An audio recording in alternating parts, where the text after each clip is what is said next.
Hey, it's been a minute, but we are back. I hope everybody's doing all right. I do apologize for the long absence. Life happens sometimes, juggling everything. Don't have all the time. I think I've got everything down to a little bit of a pattern. So I think that allows me to start to pump out a little bit more content here as we get into the later months. Got the Men's World Cup happening. So covering some African teams, primarily Ghana, covering Canada as they're there. Still covering the Canadian national programs, talking about things that are happening. I just spent a long morning watching them play Australia. We want to talk about that game a little bit. So guys, again, if you're new to the channel, we do primarily Canadian African content because we're big Africans who want to do so. But let's get into it. Canada beats Australia 1-0. And they look good. They look good. Now the story going into this game was pretty much who will play the back line. It felt like every one of their starting back line from the CONCACAF W Championships were all injured, making them have to start completely new back four. So you have no Buchanan, Lawrence declined, Jill was injured, Buchanan got injured, and then Riviere also declined as well. So you got college, you got teams playing champions, you got injuries, and you have injuries. So, I mean, that could go into a bit of a conversation in terms of usage. I know some of the players were injured beforehand, and I mean, I've never actually reacted past the tournament. Right, we had the second place finish, but let's get to the important things. I don't know why I didn't think of how do you put Heidema and Sinclair on the pitch at the same time. Right, I was always thinking you play a 4-4-2, but then these injuries have shifted us and said, all right, the 4-2-3-1, putting Sinclair in more of an actual 10, leaving Heidema up, still movement, leaving Michelle Prince on the wing, who, by the way, had a good active game. I think she deserved a goal just by how active she was. Her pace was giving the Matildas problems going down the wings, down the wings. They got her in space.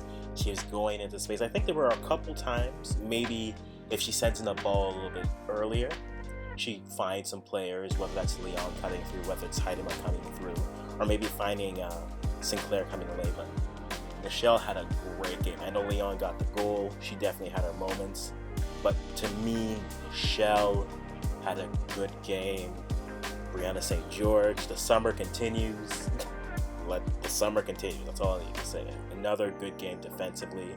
Play on the back line. Becky back there is good. I think that's man, if there are questions coming into this game, after this game, there are very interesting games. The midfield duo was holding Grosso and Fleming. I think that's something that I think we should look more into, especially to get Fleming on the ball a little bit earlier. I know when you have Buchanan there, you have Gilles, you have Riviere, you have Lawrence, that's a lot of good, solid ball handling there, but getting Fleming the ball a little bit and letting her start to get that engine going for that team, I think it forces some teams to commit a bit more defensively, and then what that does, that opens up whether that space is out wide, opportunities. And I think what you now start to create is that game, the way the game was flowed really was a game of pressure, presses, and countering counters, right? You get Canada would turn them over and they'd be off. They've had 3 players going.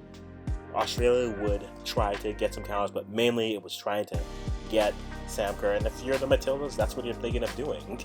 It's a new back four. Send them down.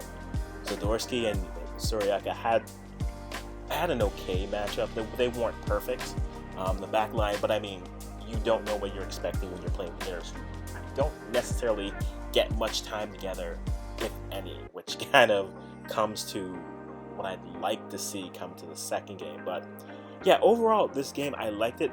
It was a little bit closer than I think it should have been. We just got to finish a few chances. Now you're coming into the second game. What would I like to see? Now, again, I've also not commented on a few things, but we'll get into that. The thing I haven't commented is we saw some debuts, right? Clarissa Laracy, nice to see her with the national team program. I think it's definitely been a long time coming. Simi Awujo, off of a good performance at the U20s in Costa Rica, got her first call up and her first cap with the national team. You saw Carl get back in there. We got a little bit more run from our good friend, Chloe Lacasse. And this kind of comes into what I want to see in this game. I feel like I need to see more of these players. Again, national team, we feel like we're always looking for friendlies on the women's side, and we don't always get them in that order. But I feel, especially the players who are new, maybe it's just my bias and my fear looking back. Right? We saw Marie-Joseph Ali-Du play against Spain for a half, and then she hasn't played for the national team since. Now, I don't know why, but I am more of the get these players into game situations, see how they react, and then judge them. Because if they're not performing, best case scenario, you have veterans on your bench. So you have a Desiree Scott on your bench. You have a Sophie Schmidt. You have other players. Yes, you do need that chemistry. You do need that form and playing together. But you need to build a team as well. And I think seeing some of these other players on the bench is great, but you have to see how these other players are playing. Yes, we aren't in training, we don't see that all, but I would love to see in the second matchup. I'd love to see Larissa get a start. We need to have some things which are answered, right? We need to find more solutions at our striker position. We also need to find some more solutions in the midfield. Low-key midfield will be interesting. Yes, Sophie Schmidt just was named Player of the Month in the NWSL. But between Schmidt and Scott, that's some players that could be on their last cycle. Which means if that goes, then behind Fleming and Grosso you have Quinn, and then one spot up for grabs. Right? Whether that's Simi Awujo, whether that is another player who's playing in the midfield. Right? We need to see some answers. We also need some more depth in that striker position. Sinclair is something that we've talked about for a while. Yes, she's still performing, and yes, she's getting into better form as she goes on, but it is still a player that you do almost need to be preparing for her to leave before she tells you you are leaving. That means for where she's playing right now, you need another midfielder. And you need another striker to come through, because right now your striker depth at the moment is probably Haidema and Lacasse, which isn't bad, but you need some more players to come through, and maybe that's giving more opportunities from there. But yes, for the second game, I feel like we have to see some of this depth, right?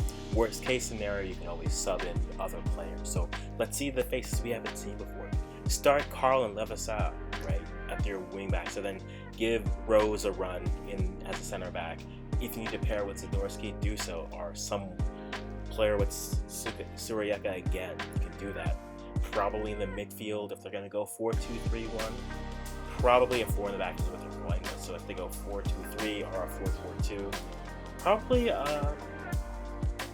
Desi Scott and Schmidt wouldn't be a bad move. See those two players playing. And on the forward line, I'd love to see Larissa start, Lacasse start, but I would want to see a bit of a combination within those players to see what's going on, how they can play, how they can create. Yes, there's a bit of a lack of familiarity, but you need to see that depth. You also have Janine Becky. I think Becky represents some interesting comments. Well, Becky represents a lot of interesting possibilities with players who can play in multiple positions. Is Becky better off as a fullback, or does she open up the play better as a winger? In the same breath, it's the same conversation you can have with Ashley Lawrence. Is Lawrence better as a fullback, or is she better coming up as a midfielder to play a little bit in that midfield and create from there?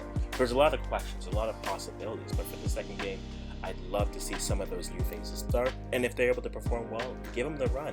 But worst case scenario, you can always go back to your bench and have players who can either turn up in intensity, go through. I'd love to see them go back to a 4-2-3-1 here and just kind of explore what they can do. Maybe give a real holding to let Schmidt kind of progress a little bit more, and then put either Grosso or Fleming in that 10 spot. They go from there. But you guys, what do you think? Did you see the game? What do you think of the result? What are areas that you think we can improve on? If not, guys, let me know in the comments below. It's been the Prince from the African. Just saying, it's been a while. We're back now. Looking forward to interacting with you all. Goodbye.